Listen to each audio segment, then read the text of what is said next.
വെറുമൊരു 19 വയസ്സ് മാത്രം പ്രായമുള്ള ഒരു പെൺകുട്ടിയെ കേരളം യഥേഷ്ടം സുലഭമായി നാട്ടിലും നഗരത്തിലും ഇനിയിപ്പോൾ ഹബ്ബുകളിലും ഇനി കുറേ കാലം കഴിയുമ്പോൾ സ്കൂളുകളിലും കോളേജുകളിലുമൊക്കെ വിറ്റഴിച്ചതും വിറ്റഴിക്കാൻ പോകുന്നതുമായ ദേശീയ പാനീയം കുടിച്ച് ഒരുത്തൻ സ്ത്രീകൾക്ക് വേണ്ടി മാത്രമുള്ള ലേഡീസ് കമ്പാർട്ട്മെൻറ്റിൽ കയറി നടുവിന് ഒരു ചവിട്ട് കൊടുത്ത് ആ കുട്ടിയെ പുറത്തേക്ക് തള്ളി അതീവ ഗുരുതരാവസ്ഥയിൽ മരണത്തോട് മല്ലിടുന്ന ഒരവസ്ഥയിൽ കഴിയുകയാണ് ഒരു സഹോദരി. സംസാരിക്കുന്നത് സ്ത്രീ സുരക്ഷയെക്കുറിച്ചാണ്. എല്ലാത്തിലും ഒന്നാമതെത്തിയ കേരളത്തെക്കുറിച്ചാണ്. ഇത്തരം കാര്യങ്ങൾ സംഭവിക്കുമ്പോൾ നോക്കണം, അവിഹിത ഗർഭമോ അല്ലെങ്കിൽ മറ്റേതെങ്കിലും തരത്തിലുള്ള വിഷയങ്ങളോ ഉണ്ടാകുമ്പോൾ പരാതിയില്ലെങ്കിൽ പോലും ആ പരാതിക്കകത്ത് നുഴഞ്ഞു കയറി എന്തെങ്കിലും കണ്ടെത്താൻ കഴിയുമെങ്കിൽ അത് കുത്തിയിളക്കി അതിനുവേണ്ടി പ്രതിഷേധം സംഘടിപ്പിച്ച് അതിനുവേണ്ടി വഴിതടയൽ സംഘടിപ്പിച്ച് വീരവും ഉജ്ജ്വലവുമായ കമൻറ്റുകൾ എഴുതി ആക്ഷേപിക്കുകയും അഭിരമിക്കുകയും ചെയ്യുന്നവരുണ്ട്. ഏതെങ്കിലും പെൺകുട്ടിയെ ഏതെങ്കിലും ഒരുത്തൻ സ്നേഹിച്ചു കൊണ്ടുപോയാലും അല്ലെങ്കിലും അതിൻ്റെ പേരിൽ ജാതി തുരന്ന് തപ്പി മണത്ത് അതിൻ്റെ സുഖം അനുഭവിച്ച് അതിന് പ്രതിഷേധവുമായി ഇറങ്ങുന്ന വായ്നോക്കികളുള്ള കേരളത്തിൽ സ്ത്രീ സുരക്ഷ എന്ന് പറയുന്നത് വെറും പ്രസ്താവന മാത്രമാണെന്ന് ആവർത്തിച്ച് തെളിയിക്കപ്പെടുകയാണ് ഈ സംഭവം.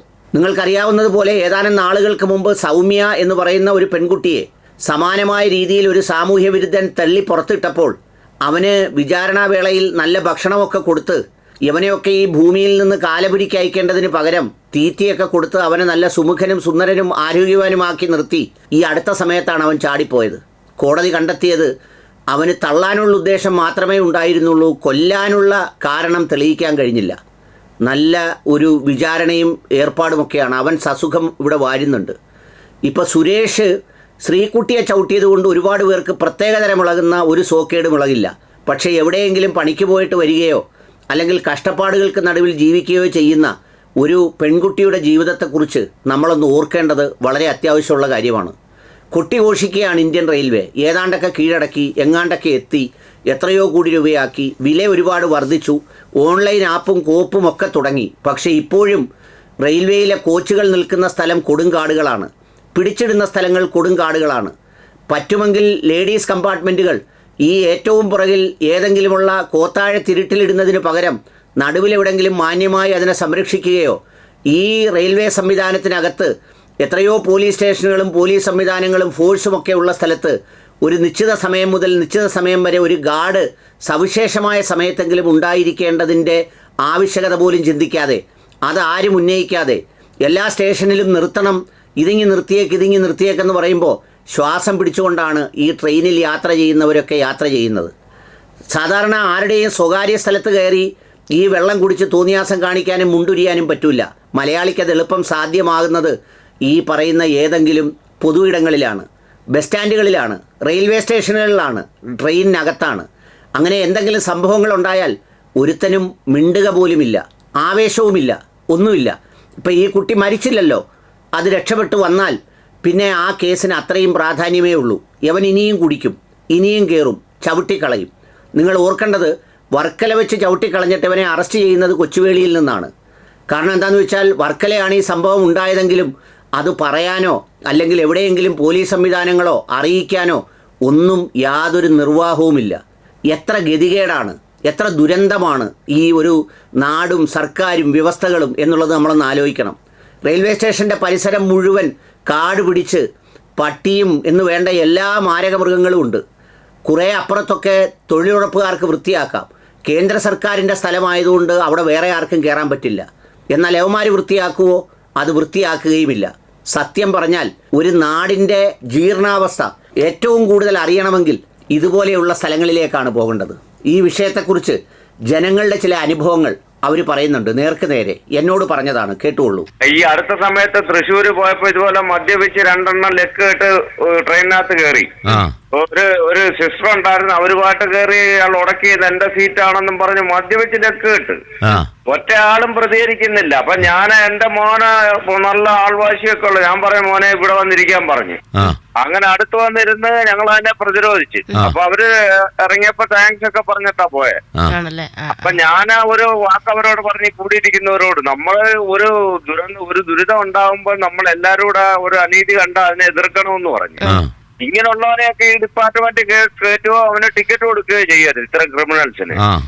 പിന്നെ സാറെ ഒരു കാര്യം പറയാനുണ്ട്. പണ്ടൊരു കാലഘട്ടത്തിലെന്ന് പറഞ്ഞു കഴിഞ്ഞപ്പോ വേറൊരാളുടെ മകള് പോകുമ്പോ അത് ഇന്ന ലക്ഷ്മണന്റെ മോളാ പോകുന്നത്, അല്ലെ സുരേന്ദ്രന്റെ മോളാ പോകുന്ന ഒരു പ്രതിബദ്ധത സമൂഹത്തിനുണ്ടായിരുന്നു. ഇന്ന് ഈ വാചകം അടിക്കുന്നതല്ല, ഒരു സഹോദരിക്ക് ഒരു പ്രശ്നം വന്ന ഒരു ബസ്സിനകത്ത് ഒരാൾ ഇടപെടുന്നില്ല. സ്വന്തം കുടുംബത്തിൽ തന്നെ ഒരു പ്രശ്നം ഉണ്ടായി കഴിഞ്ഞാൽ ഉൾവലിയുന്ന ഒരു പ്രവണത ഉണ്ടാകും. അതെ, അതിനെതിരെ ശക്തമായി ഇപ്പൊ സൗദി അറേബ്യയിൽ തന്നെ എന്ന് പറഞ്ഞാൽ ഞാൻ 17 വർഷം ഉണ്ടായിരുന്നു സാറേ. അവിടെ എന്ന് പറഞ്ഞാൽ ഒരു സ്ത്രീക്കെതിരെ ഒരു പ്രശ്നം ഉണ്ട്, അവര് ജുമ്മ പോലും പിഴിഞ്ഞു വരണ്ട, അതിനു മുമ്പ് അവരെ തലവെട്ടിക്കളയും. ഇത് നമ്മുടെ നികുതി പണം കൊണ്ടവനെയൊക്കെ തീറ്റി പോറ്റി. എനിക്ക് കൊണ്ടൊരു മകള്, എനിക്കിത് സഹിക്കുന്നില്ല. ഞാൻ യഥാർത്ഥത്തിൽ അവനെയൊക്കെ എന്ന് പറഞ്ഞാൽ എന്തിനാ ഇങ്ങനെ വെച്ചേക്കുന്നത് സാറേ? ഈ കളകളെ പറിച്ചു കളയത്തില്ലയോ? കളകളെ നമ്മൾ പറിച്ചു കളയത്തില്ലേ? അവനെയൊക്കെ നമുക്ക് എന്തിനാണ്? ഹലോ സാറേ, നമസ്കാരം. പിന്നെ ഞാൻ സുരേന്ദ്രന്റെ ഭാര്യ. ഇപ്പൊ വിളിച്ചേ ഈ പറഞ്ഞ കാര്യത്തോട് എനിക്ക് സാർ നേരത്തെ പറഞ്ഞ കാര്യത്തിൽ ഭയങ്കര യോജിപ്പുണ്ട്. കാരണം ഈ നാട്ടിൽ എന്ത് സംഭവിച്ചാലും ആരും പ്രതികരിക്കത്തില്ല. വേറെ ഏതെങ്കിലും സംസ്ഥാനത്തോ എന്തെങ്കിലും ഒരു പെൺകുട്ടിക്കോ എന്തെങ്കിലും പ്രശ്നം ഉണ്ടായാൽ അപ്പൊ അവര് ഈ കേരളത്തിലുള്ള ജനങ്ങൾ, പാർട്ടിക്കാരായാലും അവരെ പ്രവർത്തകരെല്ലാം നന്നു അവർക്ക് വേണ്ടി അങ്ങ് ഭയങ്കരമായ പ്രസംഗങ്ങളും അതും ഇതും എല്ലാം പറയും. പക്ഷെ നമ്മുടെ നാട്ടിൽ എന്തെങ്കിലും ഒരു പെൺകുഞ്ഞിന് എന്ത് സംഭവിച്ചാലും, ഒരു സ്ത്രീക്ക് എന്ത് സംഭവിച്ചാലോ അവര് പ്രതികരിക്കത്തില്ല. ആ കുട്ടി എന്തിനാ ആ സമയത്ത് അവിടെ പോയി എന്നായിരിക്കും പറയുക. ഞാനും ഒരു ജോലിക്ക് പോകുന്ന രാത്രി 8 മണിയാവും ചിലപ്പോ ഞാൻ വരാന്. തനിച്ചാണ് ഞാൻ വരുന്നത്. ഞാൻ ആലോചന മുക്കിലാ ജോലിക്ക് പോകുന്നത്. തിരിച്ച് സംഘപ്പുരം മുക്ക് വരെ നടന്നാണ് ഒറ്റയ്ക്കാ ചിലപ്പോൾ വരുന്നത്. ചിലപ്പോ എന്നെ വിളിക്കാൻ വരും, ചിലപ്പോ ഞാൻ നടന്നു വരും. പക്ഷെ ഇതുവരെ എനിക്ക് അങ്ങനെ ഒരു പ്രശ്നം ഉണ്ടായിട്ടില്ല. എങ്കിൽ പോലും പല കുട്ടികളും അങ്ങനെ നടന്നു വരുമ്പോ ഒരു ഇപ്പൊ നമ്മുടെ അടുത്തേക്ക് ഒരു സൈക്കിളിന്റെ സൗണ്ട് വരുന്നു, ഒരു കാൽപാദത്തിന്റെ സൗണ്ട് കേൾക്കുന്നു, ഉള്ളിലൊരു ഭയം വരൂലേ? വരും, ഉണ്ടാവും. നമുക്ക് ആർക്കായാലും ഉണ്ട്. ഏത് ഞാനിപ്പോ ട്രെയിൻ യാത്ര ഒരുപാട് ചെയ്യുന്നുണ്ട് സാറേ. എനിക്ക് കണ്ണ് സർജറി ചെയ്തു. ഞാൻ മധുരയിൽ ഇങ്ങനെ സ്ഥിരം പൊയ്ക്കൊണ്ടിരിക്കുക മാസത്തിലും. പല സ്ഥലങ്ങളും നമ്മൾ ട്രെയിൻ രാത്രിയിലൊക്കെ വരുമ്പോ പല സ്ഥലത്തും രാത്രി ഇരുട്ട് ഭാഗത്താണ് ട്രെയിൻ കൊണ്ടിടുന്നത്. നമുക്ക് ഉള്ളിലൊരു ഭയം ഉണ്ടാവും, ആർക്കാരും ഉണ്ടാവും. പിന്നെ സ്ത്രീകൾ ഈ ഇടയ്ക്ക് ഞങ്ങൾ എറണാകുളം വഴി മധുരയിൽ നിന്ന് എറണാകുളം വഴിയാണ് തിരിച്ചു വന്നത്. ഒരുത്തം കുടിച്ചിട്ട് ഭയങ്കര, എന്നാലും സ്ത്രീകൾ മാത്രമാണ്, സ്ത്രീകളും പുരുഷന്മാരും എല്ലാവരും ഉണ്ട്. പക്ഷെ ഇരിക്കാനോ നിൽക്കാനോ പോലും സ്ഥലമില്ലാത്ത തിരക്ക്. അവൻ ഭയങ്കരമായ പ്രശ്നമാണ്. പക്ഷെ കുറെ ആമ്പിള്ളാര് അവരെന്തോ ജോലിക്ക് പോയിട്ട് വരുന്നവരാണ്. അവര് ഞങ്ങൾക്ക് ഒരു വലയം സൃഷ്ടിച്ചുകൊണ്ട് ഇവനെ അതിനെ അടക്കി നിർത്തി അടിക്കാനും എല്ലാം ഒരുങ്ങി. അങ്ങനെ ഉണ്ട്, പ്രതികരിക്കുന്ന ആളുകളും ഉണ്ട്. പക്ഷെ കൂടുതലും നമ്മുടെ നാട്ടിലുള്ള രാഷ്ട്രീയ പാർട്ടിക്കാരായാലും എല്ലാം ഇതിനെ അങ്ങ് നിസ്സാരമായിട്ട് കാണുക ചെയ്യാം. വേറെയുള്ള സംസ്ഥാനങ്ങളിൽ എന്ത് പ്രശ്നം ഉണ്ടായാലും അവരെ ഇവിടെ ഉള്ളതിനെ പ്രതികരിക്കത്തേയില്ല. ഞാനത് പല പ്രസംഗങ്ങളും പലയിടത്തും ഞാൻ കേട്ട്. ഈ ഇടയ്ക്ക് സംഘപ്പരമുക്കിന് എവിടെയോ എന്തോ പ്രശ്നം നടന്നെന്ന് പറഞ്ഞ് ഭയങ്കര സ്ത്രീകൾ തന്നെ അതിന് മുമ്പോട്ട് ഇറങ്ങുന്നത്. എന്നാൽ നമ്മുടെ നാട്ടിലുള്ള സ്ത്രീകൾക്ക് സുരക്ഷിതത്വം വേണോന്ന് ചിന്തിച്ച് അവരൊന്നിനും ഇറങ്ങുന്നില്ല ഈ രാഷ്ട്രീയ പാർട്ടിക്കാർ. ഹലോ, നമസ്കാരം.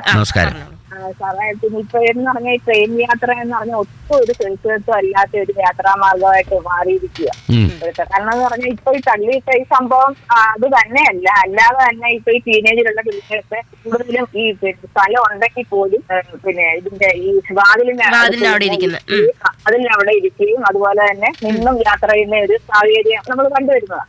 അപ്പൊ എന്റെ ഭർത്താവ്, മക്കൾ ഇവരെല്ലാം ട്രെയിനിൽ പോയ, സത്യം പറഞ്ഞു കഴിഞ്ഞാൽ ഇവര് പോയി വരുന്നത് വരെ നമുക്ക് വരുന്ന സമയം ഒരു 5 മിനിറ്റ് 10 മിനിറ്റ് കഴിഞ്ഞ് നമുക്ക് ടെൻഷൻ വരും. നമുക്കൊരു ഒട്ടും ഒരു സുരക്ഷിതത്വമല്ലാത്ത ഒരു യാത്രാ സംവിധാനമായിട്ട് നമുക്കിപ്പോ ഈ ഹൈവേയുടെ പണിയൊക്കെ നടക്കുന്നതുകൊണ്ട് റോഡ് മാർഗത്തെക്കാൾ കൂടുതൽ എളുപ്പത്തിൽ അങ്ങ് യാത്ര എളുപ്പം സമയം ലാഭിക്കാം എന്നല്ലാതെ നമുക്ക് ആ സുരക്ഷിതത്വത്തിന്റെ കാര്യത്തിൽ വളരെ പുറകോട്ട്. എന്റെ പേര് രഘുനാഥ്, ഞാൻ ബോബോക്കാവിൽ നിന്നാണ്, ഒരു എക്സ് സർവീസ് ആണ്. നമ്മളെ ഇപ്പൊ ഈ സ്ത്രീകൾക്ക് ഇതുപോലുള്ള ദുരനുഭവങ്ങൾ ഉണ്ടാവുന്നുണ്ട്. പക്ഷെ ഞാൻ പട്ടാളത്തിലായിരുന്നു സർവീസ്. നമ്മൾ എന്തെങ്കിലും ഡ്യൂട്ടിയുടെ കാരണത്താൽ നമ്മൾ എവിടെങ്കിലും നമ്മൾ എത്രയും പെട്ടെന്ന് ചിലപ്പോൾ പോകേണ്ടി വരും. അന്നേരം നമ്മള് ചിലപ്പോ നമുക്ക് ഞാൻ ബാക്കി പറഞ്ഞിട്ട് ഇദ്ദേഹം പറയാം. അതായത് പട്ടാളക്കാരെ കുറിച്ച് പറയുമ്പോൾ നമുക്ക് വലിയ ആവേശമാണ്, അവര് നമ്മുടെ രോമാഞ്ചമാണ്. ആഗസ്റ്റ് 15 ജനുവരി 26 ആവേശം കൊണ്ട് നമ്മൾ പോസ്റ്റ് ഇടും. എന്നിട്ട് ഈ പട്ടാളക്കാര് അടിയന്തരമായി അവധിക്ക് വരികയോ എവിടെങ്കിലും എവിടെയെങ്കിലും പോവുകയോ ചെയ്യേണ്ടി വരുമ്പോൾ മൂത്രപ്പുരയുടെ വാതിലുള്ള ആ ഇടനാഴിയിൽ ഒരു കെട്ടും വെച്ച് പാണ്ടക്കെട്ടും വെച്ച് ഏതോ ടിക്കറ്റ് എടുക്കാത്ത ആൾ കയറിയതുപോലെ കിടക്കുന്നത് ഞാൻ പലപ്പോഴും കണ്ടിട്ടുണ്ട്. അതെല്ലാം നേരെ സാർ. അതെന്ന് വെച്ച് കഴിഞ്ഞാൽ നമ്മൾക്ക് അന്നേരം ട്രെയിനകത്ത് ആരും ഒരു ഇജ്ജറ്റ് പോലും നമുക്ക് തരും. അതാണ് ഞാൻ പറഞ്ഞത്. പക്ഷേ നമ്മളിപ്പോ ഒരു അത്യാവശ്യ കാര്യത്തിന് ചിലപ്പോൾ നമുക്ക് ട്രെയിൻ രാത്രി 12 മണിക്ക് 1 മണിക്കൊക്കെ അതിനപ്പോഴത്തേക്ക് നമ്മൾ റിസർവേഷൻ ചെയ്ത് പോകുകയാണെങ്കിൽ ചിലപ്പോൾ കോച്ചൊക്കെ ബാക്കിലോ അല്ലെ ഫ്രണ്ടിലോ ഒക്കെ ആയിരിക്കും. അവിടെ ലൈറ്റും കാണത്തില്ല. ഫ്രണ്ടിലും ബാക്കിലും സ്റ്റേഷനിൽ ലൈറ്റ് കുറവാണ്. നമ്മളിപ്പം ആണായാലും ശരി നമുക്കൊരു ചെറിയ ഉൾഭയം കാണും. പക്ഷെ നമ്മുടെ കയ്യിൽ എന്താ, ഞാൻ അന്നേരം നമ്മളെന്തായാലും സൂക്കേസ് ലോക്ക് ചെയ്യാൻ വേണ്ടി ഒരു ചെയിൻ ഉണ്ട്. ആ ചെയിൻ ചുരുട്ടി നമ്മുടെ കൈയ്യിൽ ചുറ്റി ഇങ്ങനെ കളിക്കാൻ വെച്ചേക്കും. നമ്മളെ ആരെങ്കിലും ആക്രമിച്ചാൽ നമ്മൾ തന്നെ ആക്രമിക്കണം. നമ്മുടെ ഒരു സ്വയം രക്ഷയ്ക്ക് വേണ്ടി നമ്മളത് ചെയ്തു വെച്ചേക്കും. പക്ഷെ ഇപ്പൊ ഞാൻ പറയുന്നത് എന്താ, ഇപ്പൊ ഈ സംഭവം UP നടന്നായിരുന്നെങ്കിൽ എൻകൗണ്ടറിൽ അവൻ ഇപ്പൊ തന്നെ അവൻ ഔട്ടായാണ്, അവന്റെ കാര്യം തീർന്നേനെ. അതെന്ന് വെച്ചാൽ അവിടുത്തെ സർക്കാർ, ഞാൻ രാഷ്ട്രീയം പറയല്ല, അവിടുത്തെ സർക്കാർ അത് ഈ എല്ലാവരുടെയും കൂടെ ജനങ്ങളുടെ കൂടെ നിൽക്കുന്ന സർക്കാരാണ്. അവിടെ ജാതി മത ഭേദമന്യേ രാഷ്ട്രീയ ഭേദമന്യേ എല്ലാ മനുഷ്യനെ കൂടെ നിൽക്കുന്ന ഒരു സർക്കാരാണ്. അതെ, ഇതിനോടുള്ള ഒരു പ്രതികരണത്തിന്റെ രീതിയിൽ അദ്ദേഹത്തിന്റെ ഒരു അഭിപ്രായം പറഞ്ഞതാണ്. അവിടെ ആണെങ്കിൽ ഇപ്പൊ ഈ അവസാനം ജനത്തിന്റെ ഒരു ഫീലാണത്. നമ്മുടെ സ്ഥലത്ത് പോലും, അതായത് നമ്മൾ താമസിക്കുന്ന ലൊക്കാലിറ്റി പോലും രാത്രി 10 മണി കഴിഞ്ഞാൽ പോലും നമുക്ക് സഞ്ചരിക്കാൻ വയ്യാത്ത രീതിയാണ്. 10 മണി കഴിയണ്ട ചേച്ചി, അതിനു മുമ്പ് തന്നെ പ്രശ്നങ്ങൾ. നമ്മുടെ അടുത്ത ലൊക്കാലിറ്റി, നമ്മുടെ വീട്ടിന് അടുത്തുള്ള റോഡിലുള്ള കാര്യം പറയാം. നമ്മൾ ഏറ്റവും അടുത്ത് ജനിച്ചു വളർന്ന സ്ഥലങ്ങളിലായാലും ഏത് ലൊക്കാലിറ്റിയിലായാലും സ്ത്രീക്ക് എവിടെയും സുരക്ഷിതം കിട്ടുന്നില്ല. ഒരു ബസ്സിൽ കയറിയാൽ തന്നെ നമ്മൾ ഒത്തിരി ഇടിച്ചു നിന്നാൽ പോലും അതിന്റെ ഇടയ്ക്ക് വന്ന് ബാക്കി വന്ന് പുരുഷന്മാർ ഇടിച്ചു കയറുന്ന സിസ്റ്റങ്ങളാണ്.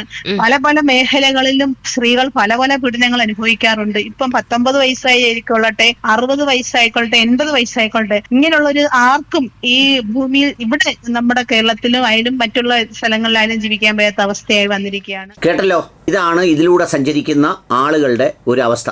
ഒരു കാര്യത്തിനും കൃത്യമായി പ്രതികരിക്കാനോ ഇടപെടാനോ ആരുമില്ല.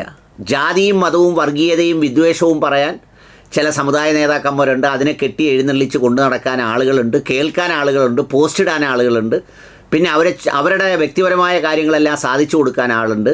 ലവ് ജിഹാദ്, മറ്റേ ജിഹാദ്, മാങ്ങാത്തൊലി ജിഹാദ് എന്നൊക്കെ പറഞ്ഞ് രംഗത്ത് വരാൻ ഒരുപാട് ആളുകളുണ്ട്. പക്ഷേ അടിസ്ഥാനപരമായി ഈ സമൂഹത്തിലെ സ്ത്രീകൾ ഓരോ സ്ഥലത്ത് നേരിടുന്ന വിഷയത്തെക്കുറിച്ച് അഡ്രസ്സ് ചെയ്യാൻ ഒരാൾ പോലും ഇല്ലാത്ത ഒരു സ്ഥിതിയിലാണ് ഈ സമൂഹം മുന്നോട്ട് പോയിക്കൊണ്ടിരിക്കുന്നത്. എല്ലാവരും ഇത് അറിയുമ്പോൾ ഉടനെ ഒരു പോസ്റ്റ് ഇടും, അവൾക്കൊപ്പം, പെങ്ങളൂട്ടിക്കൊപ്പം, പിന്നെ വേറെ ഏതാണ്ടിനൊപ്പം എന്നൊക്കെ പറഞ്ഞ് റീൽസ് ഉണ്ടാക്കാനും മറ്റേതുണ്ടാക്കാനും അല്ലാതെ ഇതൊന്നും പറയാൻ ഒരുത്തനും ഉണ്ടാവില്ല. അതാണ് സത്യം. ആ മകൾ എന്തായാലും രക്ഷപ്പെടട്ടെ. അവൾക്ക് സ്വാഭാവികമായി ജീവിക്കാനുള്ള ഒരു ആരോഗ്യവും ഒക്കെ ദൈവം നൽകട്ടെ. അത്രയേ ഉള്ളൂ.